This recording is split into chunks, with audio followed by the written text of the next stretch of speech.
Bom dia, queridos amigos do Movimento Espiritual do Jejum e Oração. Que alegria poder conversar com você nesta manhã de quarta-feira, onde juntos vamos buscar o batismo do Espírito Santo, onde juntos, mais uma vez, vamos desfrutar de um tema especial que eu tenho absoluta certeza vai poder nos ensinar muito, muito mesmo. Eu convido você a preparar o seu espírito, a preparar a sua mente, a preparar o seu corpo para tudo que você vai receber no dia de hoje. Eu quero agradecer carinhosamente a sua companhia, a sua presença. Nós já estamos há quase 2 anos juntos nesse movimento espiritual e Deus tem demonstrado o seu amor, a sua graça, o seu favor através desse movimento espiritual. Deus tem abençoado a minha vida e tem abençoado a vida de centenas de pessoas. E eu espero que a sua vida também esteja sendo abençoada. Mais do que buscar uma bênção, nós estamos nesse movimento para que o Espírito nos transforme em uma grande bênção nas mãos do Eterno. Quero mandar um abraço carinhoso a todos os amigos do nosso estado, nossos estados do Brasil, os mais de perto e os mais de longe aqui do Distrito Federal, né? Quero também mandar um abraço aos irmãos que estão em outros países, em outros continentes, né? Como o continente africano, o continente europeu, lá na América do Norte e também aos nossos queridos hermanos da Argentina. Queridos, o mundo nesses últimos dias tem sido tomado conta, né, pelo pânico dessa pandemia. Mas eu quero dizer a você, escuta bem o que eu vou te falar agora. Deus, ele provê meios para que você e eu, mesmo que estejamos isolados fisicamente, possamos estar conectados virtualmente, como é agora através desse movimento espiritual que acontece pelas redes sociais. Por isso eu quero que você compartilhe com os amigos da sua escola, que você compartilhe com os amigos da sua igreja, com os amigos do seu trabalho, compartilhe com a sua família essas mensagens de esperança e de edificação espiritual que você está recebendo aqui. Hoje, o nosso tema vai falar sobre um assunto para algumas pessoas muito polêmico, para outros muito confuso e para outros já um assunto muito conhecido. Quero falar com você hoje sobre a igreja. Qual é o papel dela na nossa vida? A igreja seria realmente uma invenção humana? Se alguém perguntar para você o que é a igreja, qual seria a sua resposta? Portanto, hoje, se prepare que a gente vai descobrir algumas coisas especiais sobre a igreja. É claro, esse é um assunto muito amplo, mas eu quero direcionar a sua mente, o seu coração, a uma linha de pensamento que vai ajudar você. Como na semana passada, hoje eu quero propor especialmente que nós venhamos interceder contra essa pandemia que tem assolado as cidades do Brasil e assolado todos os países do mundo. Queridos, o Senhor, Ele pode resolver todas as coisas. O Senhor, Ele não está alheio ao que está acontecendo. Mas a minha pergunta é, será que você e eu estamos clamando realmente como deveríamos clamar? No livro de 2 Crônicas, capítulo 7, quando Salomão está fazendo a dedicação do templo, existe um momento onde, se o Senhor enviasse a enfermidade, a peste, a doença, e o povo clamasse e orasse, o Senhor restauraria a saúde e a sorte de Israel.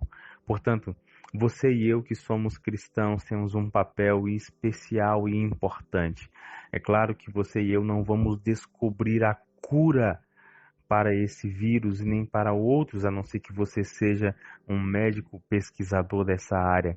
Mas você e eu podemos interceder para que a mão do Eterno afaste a mão do inimigo e para que assim a bênção retorne a toda a humanidade. Então eu convido você hoje a se juntar comigo em atitude de clamor, não é em oração, em atitude de clamor, por essa situação. Vamos juntos? Daqui a pouquinho, então, você tem o seu primeiro áudio. Manda para a gente o seu pedido de oração. Os guardiões do jejum estarão orando por você. Eu quero que você compartilhe cada lâmina no seu status e convide os seus amigos, a sua família, para nos unirmos em jejum e oração. Um abraço do seu amigo Wellington Ribeiro e nós vamos juntos até o meio-dia. Eu não consigo imaginar Deus criando qualquer coisa, por menor que seja ou por mais simples que pareça. Não consigo imaginar Ele criando absolutamente nada, sem um propósito especial e definido na sua mente. Não seria isso compatível com a mente de um Deus tão poderoso como o nosso.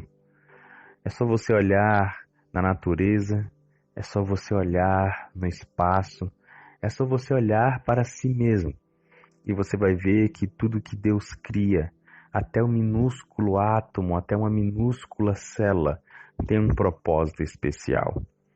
O que passava na mente e no coração de Deus depois da entrada do pecado para que Ele pudesse criar, instituir o que hoje você e eu chamamos de igreja? O que Deus tinha no seu coração, o que vibrava para Ele, a ponto de permitir que um povo fosse escolhido dentre tantas nações para representar o seu caráter. E não somente isso, mas ao longo do Antigo Testamento, você e eu conseguimos ver que Deus veio guiando o seu povo durante milhares de anos, por meio de centenas de provações, por meio de várias instruções. Deus veio guiando o seu povo até o momento do nascimento de Jesus, como diz o apóstolo Paulo, na plenitude dos tempos. Depois que Jesus chama aqueles 12 homens para poder discipulá-los durante 3 anos e meio, depois que um trai a Cristo e o abandona, depois da morte de Cristo e da reedificação da fé e do ânimo de cada um dos discípulos, Jesus, ele institui ali então o que hoje nós chamamos de igreja. A igreja é um termo que nós temos escrita, dessa forma somente a partir do Novo Testamento, após a morte de Cristo. Nos evangelhos nós não encontramos essa palavra, nós encontramos ela somente a partir do livro de Atos. Mas será que a igreja já não existia antes disso? Eu acredito que sim, porque igreja, primeira coisa que eu quero ajudar você a entender, igreja não é o edifício aonde você e eu nos encontramos para cultuar a Deus. A igreja não é uma placa que tem o nome de uma denominação. É muito mais do que isso. Eu quero que você hoje entenda exatamente um pouquinho do que é a igreja.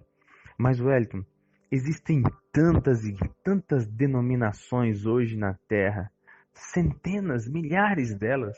Se a Bíblia é uma só, por que tanta diferença? Por que tanta divergência? Talvez você possa pensar ou até mesmo se questionar isso, ou alguém já tenha feito para você essa pergunta. Muito bem, hoje eu quero ajudar você a enxergar sob uma perspectiva um pouco diferente isso. Como você sabe, a cada semana a gente tem trabalhado um dos nossos 4 pilares principais, Comunhão com ênfase no Espírito. Entendemos que precisamos ter uma vida pautada, guiada, alicerçada na unção sobrenatural do Espírito Santo de Deus. Entendemos que esse Espírito traz consigo o batismo. E esse batismo, ele deve causar uma mudança radical em nossa vida. Mudança na forma de pensar, mudança na forma de agir, mudança na forma de enxergar a Deus, de enxergar a nós mesmos e de enxergar o nosso próximo. Uma mudança revolucionária de conceitos e também de atitudes. Entendemos que uma dessas principais mudanças é exatamente a forma como nós nos amamos. O amor incondicional, que é exatamente o nosso segundo pilar. Amor incondicional é aquele que, você sabe, dá tudo e nada espera em troca. Esse amor é o grande desafio da igreja de hoje. Esse amor, vejo eu, de forma muito clara descrito nas Escrituras como aquele que pode mudar a minha vida e aquele que pode mudar o mundo. Entendemos que pessoas que buscam viver e experimentar esse amor são levadas a criar uma comunidade cujo ambiente é saudável. E um ambiente saudável é aquele que atrai as pessoas para que elas conheçam o Cristo vivo na vida delas. Então, esses são os nossos 4 pilares: comunhão com ênfase no Espírito, relacionamento com amor incondicional de Deus, comunidade com ambiente saudável e missão atrativa. Hoje, ao falar sobre a igreja, eu quero falar um pouquinho sobre essa comunidade com um ambiente saudável. Eu quero que você preste atenção nesse primeiro texto do livro Atos dos Apóstolos, página 7, o 5º parágrafo, ele diz assim: a igreja de Deus é o recinto de vida santa, plena de variados dons e dotada com o Espírito Santo. Amém? Que coisa linda, hein? Que coisa linda. Amigos, a igreja de Deus é o recinto de vidas separadas. Vida santa é uma vida separada. Eu já tenho dito aqui algumas vezes sobre algumas características e comportamentos do cristianismo moderno. O quanto ele é diferente do que está escrito na palavra. Isso tem me incomodado muito. Eu tenho compartilhado com você essa inquietação, porque eu quero que você também se inquiete e se incomode a ponto de buscar mudança para a sua vida. Eu não sei se hoje todas as pessoas buscam uma igreja pelo motivo certo. Veja, a igreja é um recinto de vida santa. Então, isso me leva a pensar que no momento em que eu busco viver dentro de uma comunidade espiritual e religiosa, eu estou querendo me separar do mundo e me aproximar de Deus. No entanto, hoje, infelizmente, nós enxergamos de forma muito clara algumas igrejas querendo se adaptar ao mundo e esquecer o padrão de Deus. Hoje nós vemos de forma muito clara algumas pessoas que querem que a religião se adapte ao seu estilo de vida, ao seu estilo de pensar, ao seu estilo de vestir, ao seu estilo de conduzir as suas coisas, como se a igreja devesse se moldar ao ambiente em que ela está. Amigos, isso é incompatível com o Evangelho. Me desculpa ser sincero com você, mas eu preciso ser. A igreja, ela não está aqui no mundo para ser moldada pelo mundo, mas para ajudar Deus moldar ao mundo um ambiente de vida santa, dotada dos mais variados dons. Que coisa linda, né? E o quê? E cheia do Espírito Santo. Os membros devem encontrar sua felicidade na felicidade daqueles a quem ajudam e abençoam. Veja, talvez você e eu pensemos que a igreja é um local aonde nós vamos para ser abençoados. Talvez você tenha a ideia equivocada de que a igreja é um ambiente aonde você vai para receber. Pode mudar esse pensamento logo no início dessa manhã, porque a igreja é um local onde você deve encontrar a sua felicidade em proporcionar a felicidade de alguém e em abençoar a vida de alguém. Agora, seja sincero consigo mesmo e responda a essa pergunta. Quais foram as últimas 10 vezes que você foi à sua igreja com o intuito de abençoar a vida de alguém? Na maioria das vezes nós vamos para ser abençoados. Nós vamos porque queremos receber alguma coisa. Pouquíssimas vezes as pessoas saem de casa com o intuito de, Senhor, hoje eu quero ser uma bênção na vida de alguém na igreja. Senhor, hoje eu quero usar os meus dons para avançar, ampliar, fortalecer a tua igreja. Senhor, hoje eu quero ser usado pelo teu Espírito para revelar que nós estamos na igreja verdadeira. Você percebe como é necessária uma mudança de pensamento sobre o que é a igreja? Vamos orar agora? Quero convidar você a se ajoelhar. Quero convidar você a sair da sua rotina e agora buscar o nosso primeiro clamor para interceder pelo mundo. Talvez você já tenha tido a oportunidade de ver como eram as batalhas medievais demonstradas nos filmes e nos seriados que a gente consegue ter hoje acesso na TV. E você percebe claramente como que uma fortaleza, como que um castelo bem reforçado exercia um papel muito importante contra os ataques das nações e dos povos inimigos contra um determinado reino. Não seria diferente no aspecto espiritual, tendo em vista que você e eu fazemos parte da maior batalha de todos os tempos, que é exatamente a batalha para saber quem domina o nosso coração, se será o mal ou se é o bem. Agora, dentro desse aspecto dessa batalha, eu quero que você tenha em mente agora exatamente esse contexto, um contexto de batalha. Veja o que passou, uma das coisas que passou pela mente e pelo coração de Deus quando ele pensou na igreja e quando ele pensou em você. A igreja é a fortaleza de Deus, sua cidade de refúgio, que ele mantém num mundo revoltado. Amém, irmãos? Você pode dizer glória a Deus comigo? Em um mundo revoltado e agitado pelo pecado, onde as forças do inimigo cada vez mais ganham força, onde o inimigo de nossas almas não pode ser vencido meramente pela força humana, pela estratégia humana, o Eterno colocou uma fortaleza na qual você e eu podemos nos refugiar. Você sabe para que serve uma fortaleza? Para proteger, para amparar, para dar segurança, para dar estabilidade. Veja, Deus, ele pensa em tudo isso e ele fala assim, já sei, vou instituir a igreja, porque ela vai ser a minha fortaleza num mundo agitado e revoltado pelo pecado.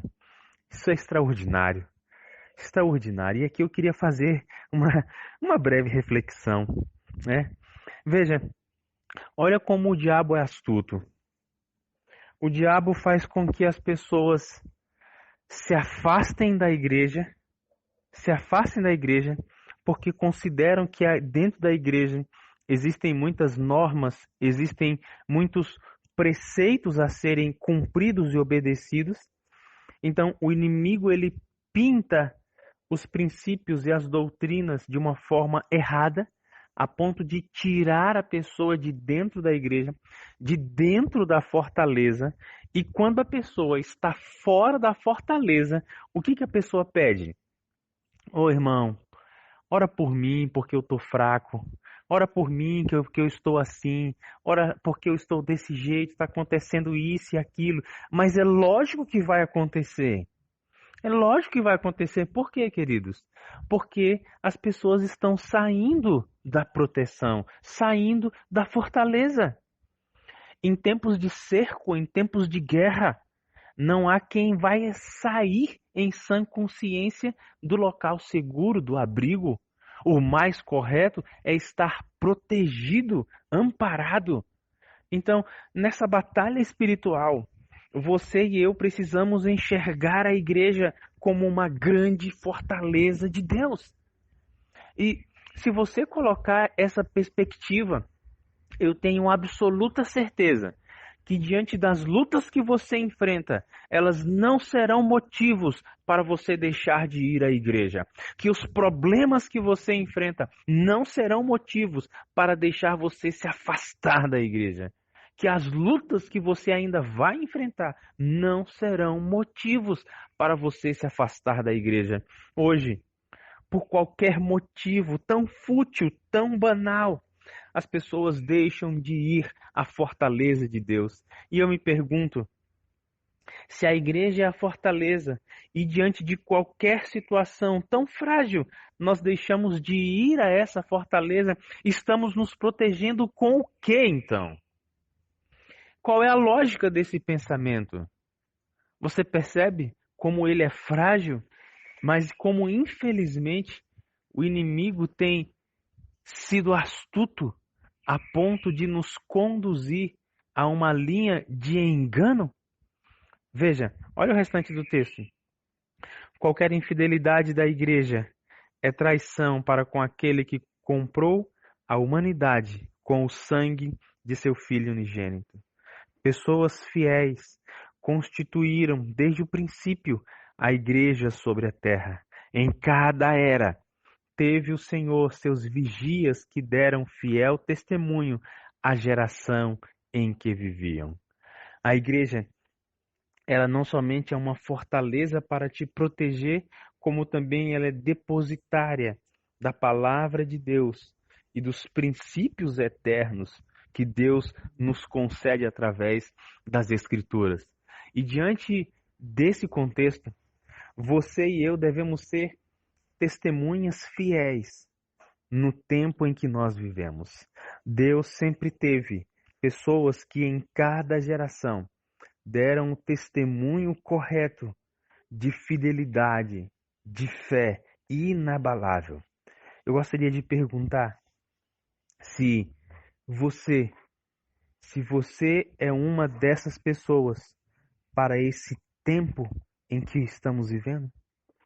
O Senhor pode confiar que você vai cumprir o seu papel? Vamos orar? Daqui a pouquinho eu quero refletir um pouco mais e eu quero que você se prepare, que você abra o seu coração, porque talvez, eu espero que não, mas talvez você esteja olhando a igreja sob uma perspectiva equivocada. E eu quero ajudar você a começar a enxergar a igreja dentro do propósito de Deus para a salvação da sua vida e daqueles que você ama. Queridos amigos, eu espero muito que você esteja conseguindo fazer as suas orações, conseguindo aproveitar esse momento espiritual no nosso dia de hoje para mudar a sua rotina. Eu sei que é um grande desafio diante, muitas vezes, da sua rotina, da dinâmica do seu trabalho, dos seus afazeres, das suas responsabilidades. Mas eu quero que você persista, que você não recue diante do primeiro desafio ou da primeira dificuldade de jejuar ou de escutar os áudios ou até mesmo de fazer as suas preces, tá bom? Se você não conseguir fazer o jejum agora de manhã, guarda os áudios, escuta eles de tarde. Se você não consegue fazer na quarta-feira, faça em outro dia. Não há problema nenhum nisso. O que nós queremos, o que nós desejamos é que você e eu tenhamos realmente uma vida espiritual mais madura, mais robusta diante da necessidade que temos do mundo em que vivemos. Dentro dos propósitos do Eterno para a igreja, um desses propósitos ele é muito claro. O próprio Jesus, no livro de Mateus, capítulo 28, nas suas palavras de despedida para os seus discípulos, ele deixa os discípulos diante de uma grande missão. Ide e pregai o evangelho a todo mundo, a todas as nações, a todos os povos, todas as tribos, todas as línguas, todas as etnias, todas as classes. A igreja ela tem como premissa básica de função, né, a evangelização, o grande ide. O grande ide. E essa foi uma ordem clara que Jesus deu. E essa ordem, ela não foi limitada somente aos discípulos que viram Cristo pessoalmente. Mas essa ordem, ela deve ser passada de geração após geração. Então, cada pessoa que aceita o sacrifício de Cristo, que se deslumbra e se maravilha diante do amor incondicional que Ele tem, o amor que resgata, o amor que restaura. Cada pessoa, ao aceitar essa vida em Cristo, ela também precisa aceitar as responsabilidades desta vida em Cristo, de pertencer à igreja. E uma dessas responsabilidades é exatamente a de levar avante a missão que Cristo nos confiou. Olha o que diz esse texto, como ele é maravilhoso. E ainda hoje, Deus está usando sua igreja para tornar conhecido seu propósito na terra. Hoje, os arautos da cruz vão de cidade em cidade e de lugar em lugar, preparando o caminho para o segundo advento de Cristo. A norma da lei de Deus está sendo exaltada. O Espírito do Onipotente está movendo o coração dos homens, e os que respondem a essa influência tornam-se testemunhas de Deus e sua verdade. Eu posso ouvir você dizer um glória a Deus? Amém por isso. Amém por isso. Amigos, ainda hoje Deus está usando a sua igreja. Deus está usando pessoas para levar avante a obra de tornar conhecido sobre o mundo inteiro os propósitos dele. E hoje nós temos muitos meios de pregar o evangelho, né? Temos a internet, temos livros, temos folhetos, temos o estudo que você pode dar na casa de uma pessoa, a própria pregação da palavra num púlpito. Existem muitas maneiras. Na semana passada, nós falamos sobre devedores à cruz, e eu me recordo muito bem que uma das dívidas que nós temos para com Deus é a dívida dos nossos talentos, dos nossos dons. Você se recorda que nós falamos sobre isso? Então, dentro desse contexto da igreja e do ID, da missão que a igreja tem, eu quero que você entenda que os seus talentos, que os dons que foram confiados a você, devem ser utilizados exatamente para a honra e glória de Deus desta forma aqui, na pregação do Evangelho. Mas, Wellington, eu sou apenas um construtor de casa, sou um pedreiro. Como é que eu vou honrar a Deus dessa forma? Amigo, faz assim, ó. Vai procurar aí na sua vizinhança se não tem um telhado para você consertar gratuitamente, aonde você possa conquistar o coração e a confiança dessa pessoa para ela conhecer o Deus que você serve. Mas, Wellington, eu só sei costurar, o que eu faço? Ei, amigo, vai costurar uma muda de roupa para alguém e dá para essa pessoa que necessita, para ver se você não vai conquistar o coração dela, abrindo portas assim para que você entre com o Evangelho. Amigos, nós precisamos transformar o Evangelho de uma forma mais prática possível, que faça sentido às pessoas. Eu não tenho dúvida nenhuma que nenhum ser humano hoje, força da expressão, né? Não dá mais para você simplesmente chegar para uma pessoa e falar assim, Jesus te ama. Não dá mais para fazer isso. Não é isso que as pessoas querem ver. Essa não é a dúvida dessas pessoas. As pessoas querem saber como esse amor de Jesus tem transformado a minha e a sua vida. Como é que esse amor se demonstra na forma prática, numa maneira diferente de viver ao que o mundo ensina? Seria o mesmo que você e eu começarmos a remar na contramão, né? Contra a correnteza e demonstrar de forma prática. Por quê? Porque hoje você vê pessoas extremamente talentosas e ricas e possuidoras de muitos bens, abençoadas por Deus, que não se importam com os outros. Você vai encontrar várias pessoas dizendo que não tem tempo para visitar, não tem tempo para cuidar, não tem tempo para o próximo. Agora tem tempo para si mesmo. Então, quando você começa a abrir mão da sua vida e coloca a sua vida na vida do outro, aí sim. Aí você não precisa andar com um cartazinho na rua dizendo Jesus te ama. Não precisa não. Porque você vai estar demonstrando de forma prática. E você pode estar pensando que precisa ir para algum lugar muito longe para pregar o evangelho. E não precisa não. Porque eu tenho certeza que na minha rua e na rua onde você mora, no prédio onde você mora, no seu trabalho, onde você estuda, perto de você, tem pessoas que estão sorrindo, que dão bom dia para você, mas que estão com a vida totalmente desfacelada e precisam do amor que Deus tem derramado sobre você para alcançar a vida dessas pessoas. Essa é a comissão da igreja.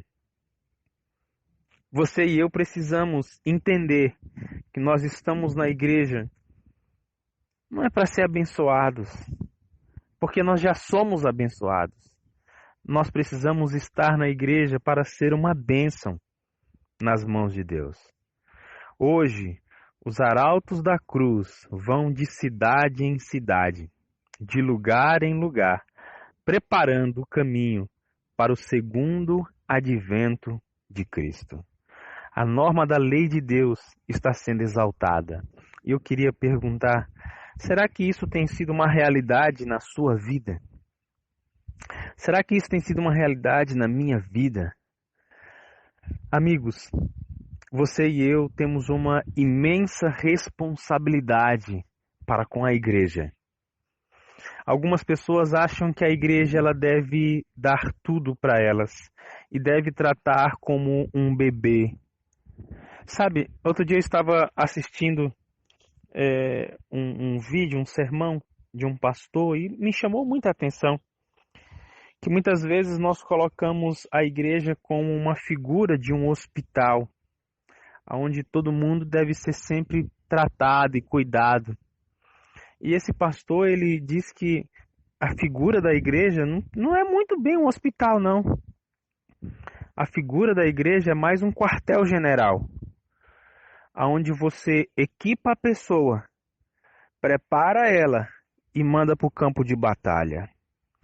Talvez tenham muitas pessoas que ainda olham a igreja apenas como um hospital, onde ela precisa ficar recebendo os cuidados ad eternos. Todo dia a pessoa tem que ser cuidada, todo dia a pessoa tem que ser sarada, mas ela mesma não assume a responsabilidade dela para com as outras pessoas, para com a missão que Jesus Cristo nos deu em Mateus capítulo 28, ide e pregai o evangelho. Qual tem sido o seu comportamento em relação a essa ordem? Vamos orar? Amigos, desculpa o atraso aí na postagem do áudio das 8 horas, é porque eu fui dar uma corridinha. Mesmo em jejum, as rotinas continuam, né? E eu gosto de praticar atividade física, então corri ali 10 quilômetros para manter o corpo e a mente sãs para o Senhor. Então por isso que eu atrasei, tá bom? Mas eu vou ver se a gente consegue seguir aqui agora a rotina, tá? Dentro daquilo que nós falamos há poucos instantes sobre a missão da igreja, veja o que diz esse texto agora. A igreja primitiva tinha sido confiada a uma obra de constante ampliação. Eu fico feliz em ler esse texto, porque já disse aqui algumas vezes que no reino de Deus as coisas não são estáticas, não são paradas. Tanto é que o próprio Cristo, mais de 50% das parábolas que ele conta, em relação ao reino de Deus, elas são usadas como elementos de crescimento. O grão de mostarda, né? A semente, o semeador e por aí vai. Então, o desejo de Deus é crescimento. Veja o texto. A igreja primitiva, né, tinha sido confiada uma obra de constante ampliação. Constante ampliação. Constante crescimento. Queridos, uma igreja saudável, ela inevitavelmente deve crescer. Crescimento é resultado de estar saudável. Você concorda comigo? Basta você ir a um pediatra e você ver que toda criança tem aquele cartão, né? O cartão da criança, que tem ali uma linha que faz uma curva de crescimento, de acordo com a idade, peso, crescimento. Porque dali você consegue marcar o desenvolvimento saudável ou não da criança, para poder então intervir de uma forma pontual para que não seja prejudicado o futuro desse ser humano. A igreja não é diferente. Deus tem grandes expectativas em relação ao crescimento. Olha só o que diz o texto. Estabelecer centros de luz e bênçãos, onde quer que existissem pessoas sinceras e dispostas a se dedicarem ao serviço de Cristo. A proclamação do Evangelho devia abranger o mundo e os mensageiros da cruz não poderiam esperar cumprir sua importante missão a menos que permanecessem unidos pelos laços da afinidade cristã, revelando assim ao mundo que eles eram um com Cristo em Deus. Esse texto ele é extraordinário. É fantástico. O tempo não nos permite esmiuçar tudo que esse texto tem para nos falar, infelizmente. Mas eu quero abordar aqui alguns pontos importantes. Primeiro, Deus ele tem expectativa de ampliação e crescimento. Isso não é apenas um fator numérico. Veja, estabelecer centro de luz e bênção. Então, a igreja, ela existe para ser luz e para ser bênção. Bênção para a comunidade onde ela está inserida. Bênção para as pessoas que fazem parte dessa comunidade. Bênção. A igreja é um lugar para ser bênção.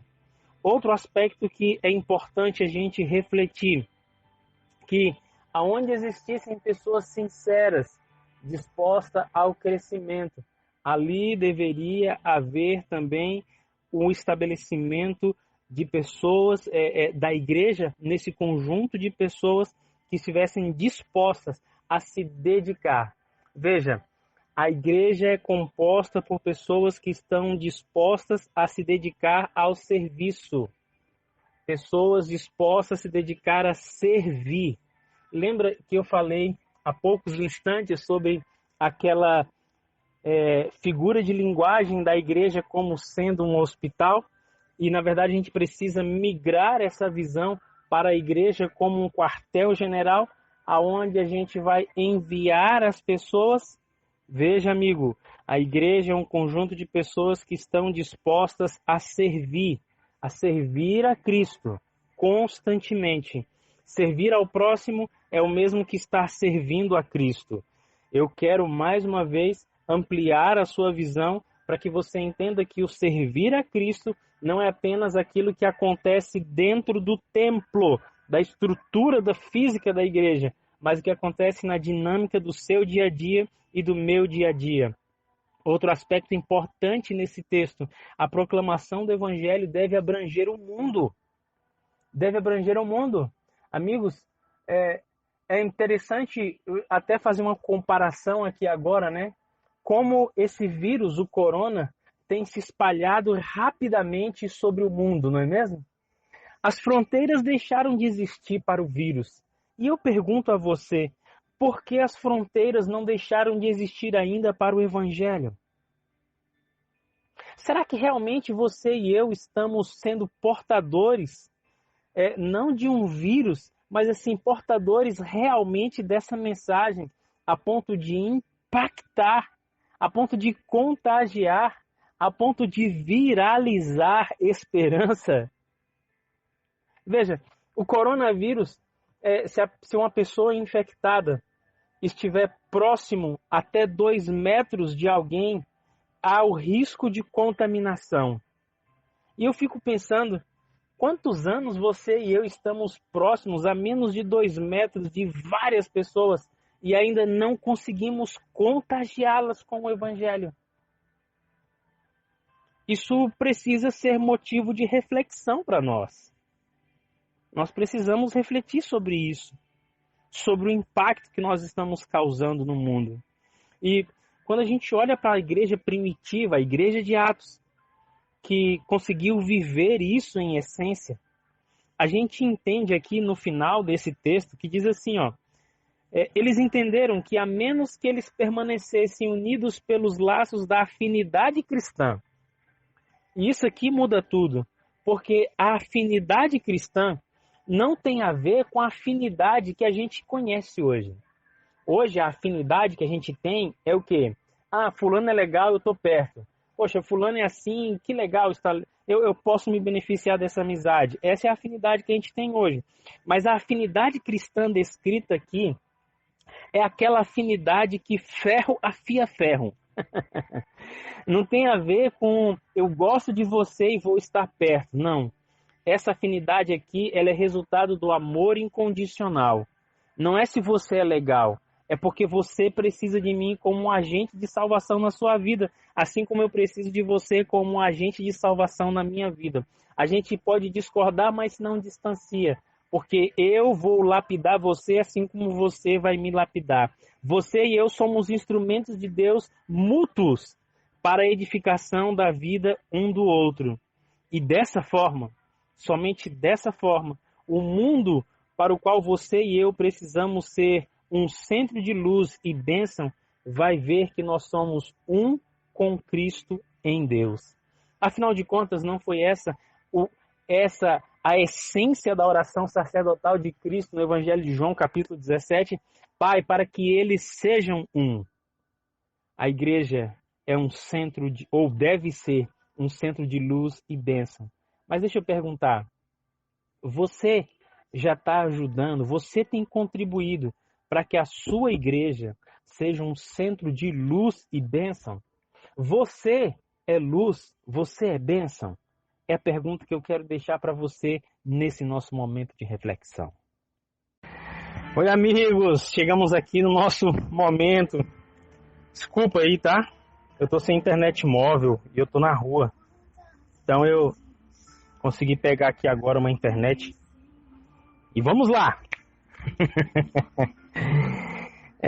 Esse momento aqui agora fala sobre um dos propósitos de Deus também em relação à igreja. A igreja ela tem um caráter muito mais amplo do que temos dito até agora, não que não seja importante.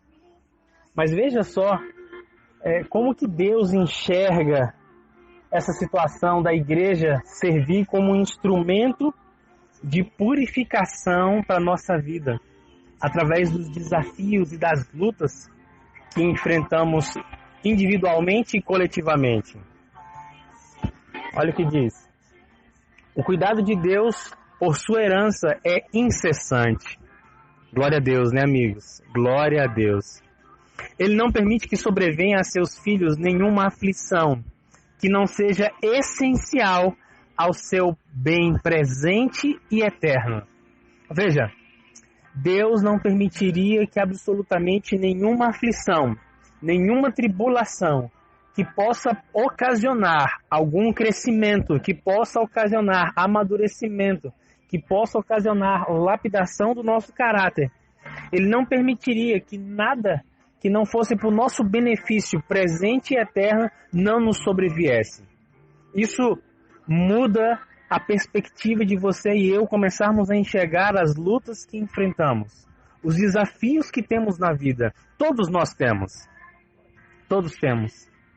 Talvez o seu desafio pode ser em relação ao seu cônjuge, Talvez o seu desafio pode ser em relação aos vícios, né, dos seus filhos, do seu cônjuge, ou até mesmo o seu vício. Talvez as suas lutas sejam de caráter emocional, financeiro, material, físico. Amigo, amiga, me escute nesse momento. O Senhor não permitiria que você atravessasse esse vale se do outro lado o Senhor não enxergasse um benefício, um crescimento para a sua vida. Entenda? E ainda que este benefício, essa bênção que o Senhor está enxergando através da provação, não se demonstre nessa vida temporal, você pode ter certeza que isso servirá para a vida eterna. Louvo a Deus por tudo que Ele me permite passar.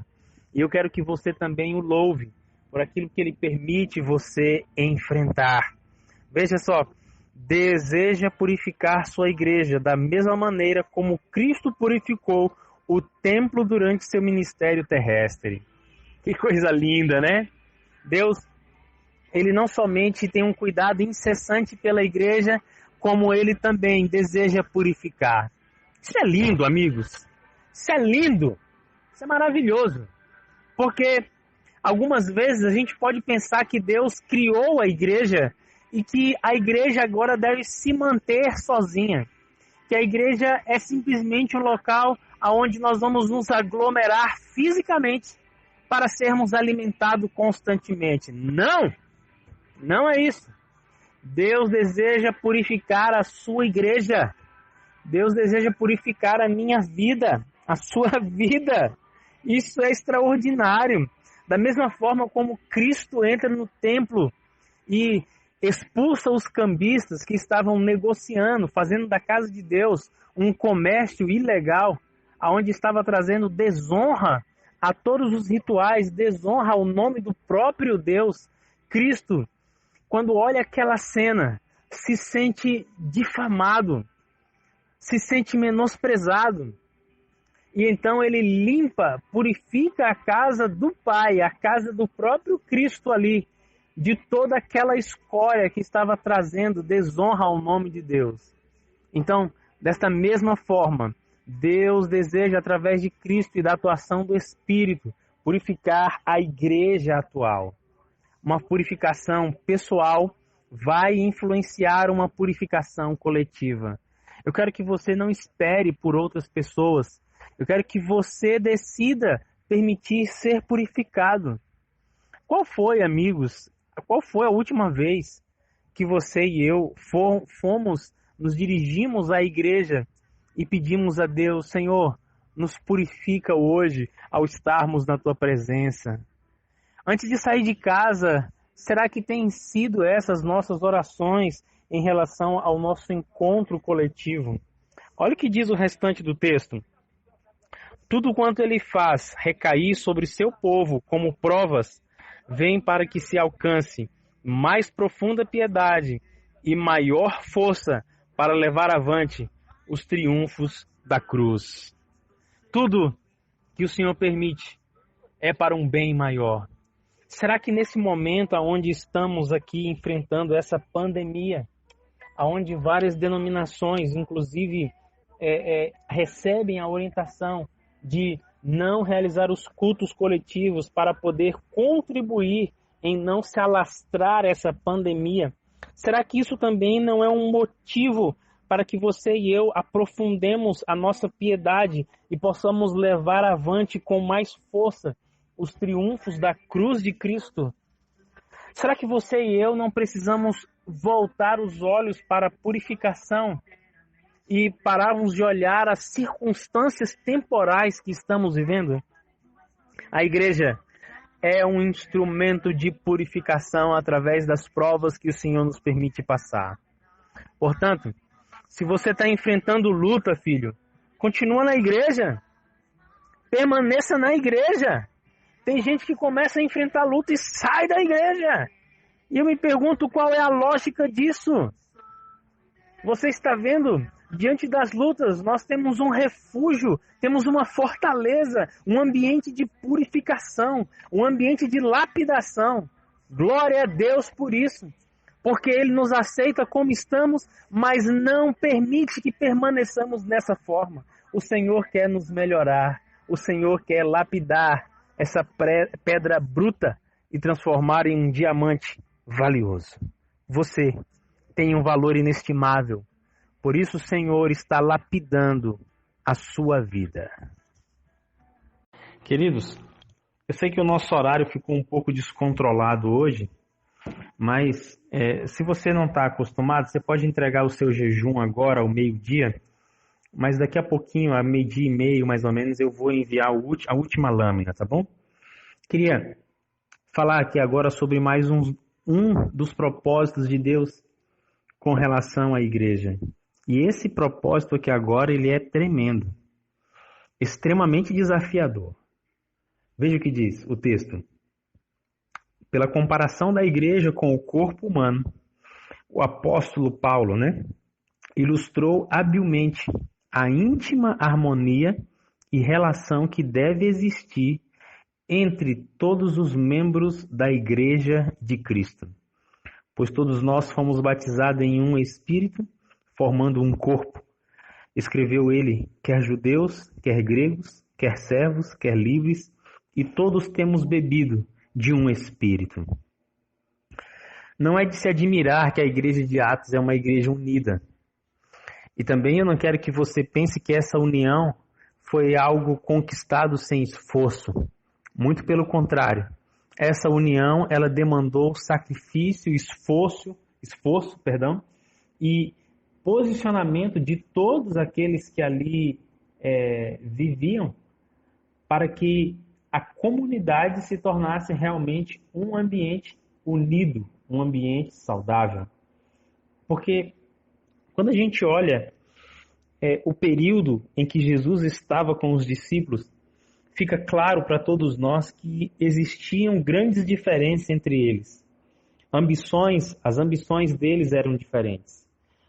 Você se recorda da mãe dos 2 discípulos que foi conversar com Jesus para que ela pudesse dar um cargo maior a cada um deles, Então, isso mostra claramente a divisão que existiam entre eles, os desejos e as ambições distorcidas em relação ao reino. Depois da descida do Espírito Santo, que eles foram revestidos, que eles estavam unânimes em oração, confessando os seus pecados, buscando a harmonia. Veja, é importante essa frase, buscando a harmonia. Buscando a harmonia.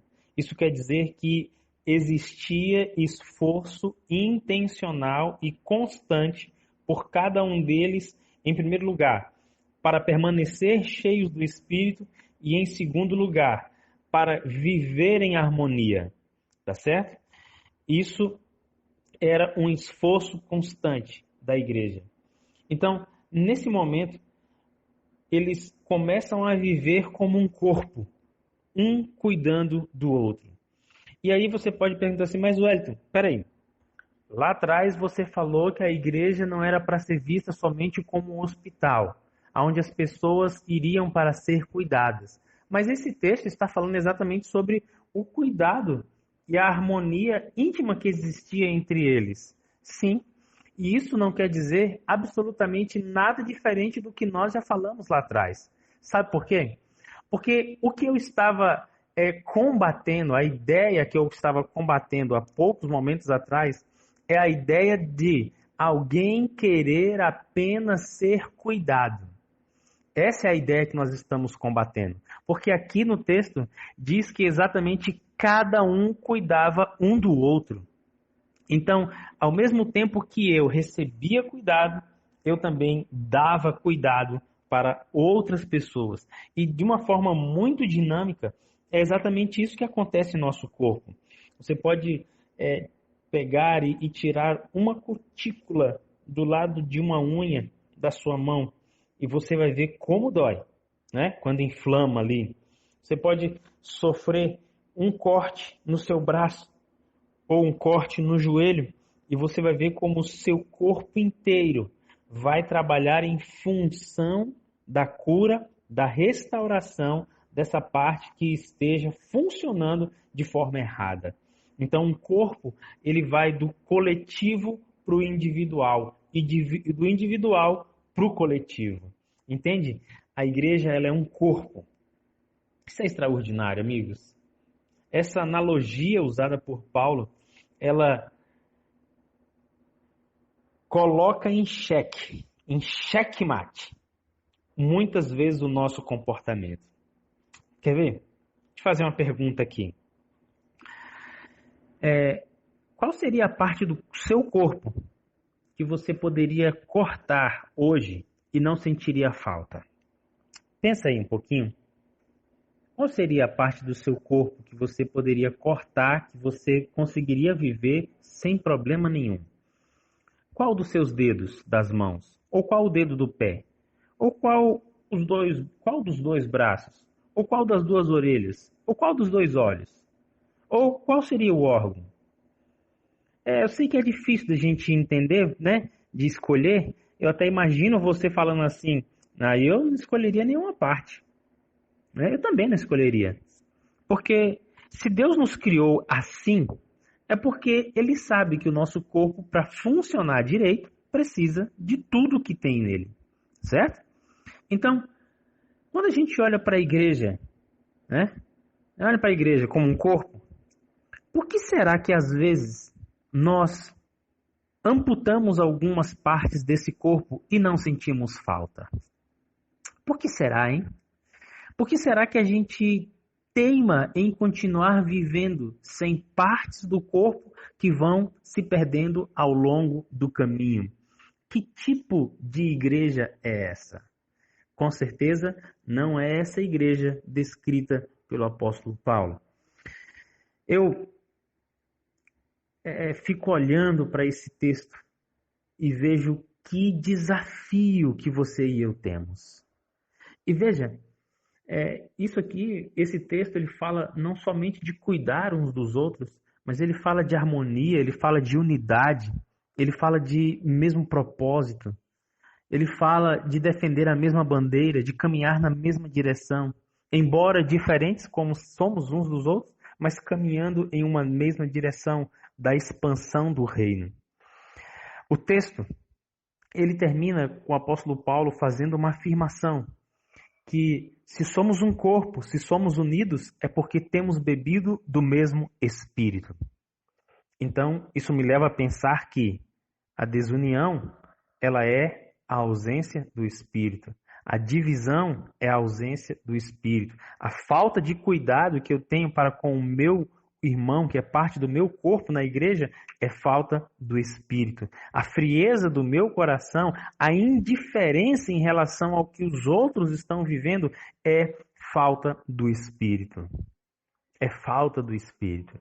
Talvez você congregue em uma igreja grande, e em igrejas grandes é muito fácil, né, a gente entrar e sair e se socializar ou se relacionar somente com aqueles com quem nós já temos o costume. Às vezes até a gente usa o argumento, né? Poxa, essa igreja ela é muito grande, não tem como eu conhecer todo mundo. Será que não tem como você conhecer todo mundo ou você não quer conhecer todo mundo?